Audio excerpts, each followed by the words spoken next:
আমরা শুরু থেকে বলে আসছি ছাত্ররা স্বাধীন সংগঠন হিসাবে কাজ করবে এবং সেই স্বাধীন সংগঠনের ক্ষেত্রে আমরা বলেছি বাংলাদেশে কোনো লেজুর ভিত্তিক আমরা কোনো রাজনীতি চাই না এবং কোনো লাঠিয়াল বাহিনী হিসাবে ছাত্রদের আমরা ব্যবহার করতে চাই না। সেই জায়গা থেকে জুলাই গণ অভ্যুত্থান 1971 সালের যে আকাঙ্ক্ষা, 47-এর যে আকাঙ্ক্ষা, এই বেসিসে আদর্শের জায়গা থেকে কোনো ছাত্ররা যদি কাজ করতে চায় আমরা তাদের মধ্যে কাজ করব, তারা আমাদের সাথে কাজ করবে।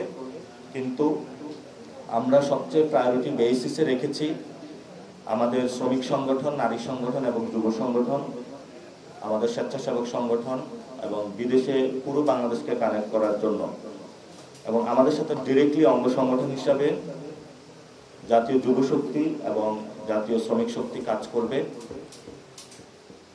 আমাদের সাথে শ্রমিকদের মধ্যে যে কাজটা করবে সেখানে তারা নতুনভাবে বাংলাদেশকে একটি জায়গায় নিয়ে যাওয়ার জন্য যাতে শ্রমাঞ্চলগুলো নতুনভাবে গুছাতে পারে তারা সহযোগী সংগঠন হিসাবে কাজ করবে এবং নারী সংগঠন অঙ্গ সংগঠন হিসাবে কাজ করবে।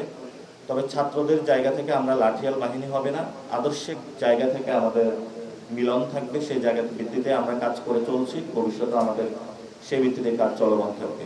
আমাদের প্লেসটা একদম আপনাদের গুলিস্তানে, মানে সাবেক যে আওয়ামী লীগের অফিস, সেই যে রাস্তাটা আছে আপনারা সেখানে উপস্থিত হবেন এবং সেটাকে আমরা বলেছি যে শহীদ আবরার ফাহাদ এভিনিউ। সেটা অলরেডি ইতিমধ্যেই গভর্নমেন্ট কিছু উদ্যোগ নিয়েছে, সেখানে রাস্তার নামকরণ করেছে। তবে সেখান থেকেই বাংলাদেশের আবার নতুন যাত্রা শুরু হবে 16 মেতে ইনশাআল্লাহ। জাতীয় নাগরিক পার্টি জাতীয় সংঘ নিয়ে যদি কেউ কম্প্রোমাইজ করতে চায় অথবা অবমাননা করে সে বিষয়ে ধিক্কার জানাচ্ছে। 71কে আসলে অস্বীকার করে বাংলাদেশের রাজনীতি করার সুযোগ নাই। 71 আমাদের ভিত্তিমূল, আমরা 24-এ সেটা রিক্লেইম করেছি এবং এই ভিত্তিমূল আমাদের থাকতে হবে। যদি কোনো গোষ্ঠী, কোনো পক্ষ 71কে বাইপাস করে রাজনীতি করতে চায়, এটা তাদের রাজনীতিটা বুমেরাং হবে, 1 নাম্বার। 2 নাম্বার বিষয় হলো আমরা যে আমাদের সোনার বাংলা বা গোল্ডেন বাংলা বলে থাকি, আমাদের সেই কাঙ্ক্ষিত বাংলা কিন্তু আমরা এখনো পাইনি।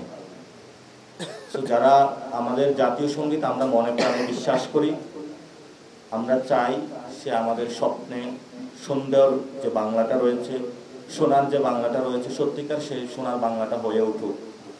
এবং যারা জাতীয় সঙ্গীতের প্রতি অবমাননা করছেন বুঝে না বুঝে, আমরা তাদেরকে বলবো যে বাংলাদেশের গণমানুষের যে রাজনীতি আকাঙ্ক্ষা প্রতিফলিত হয়েছে সেখানে আপনাদের অংশগ্রহণ করে মেইন স্ট্রিম পলিটিক্স রাজনীতিতে আসা উচিত। আমাদের জাতীয় নাগরিক পার্টির পক্ষ থেকে আমরা এই ধরনের যে কার্যকলাপ সেগুলোর বিরোধিতা করছি এবং বাংলাদেশের মানুষের যে হৃদয় স্পন্দনের যে জায়গাগুলো, আকাঙ্ক্ষার জায়গাগুলো, সেখানে আঘাত না দেওয়ার জন্য অনুরোধ জানাচ্ছি।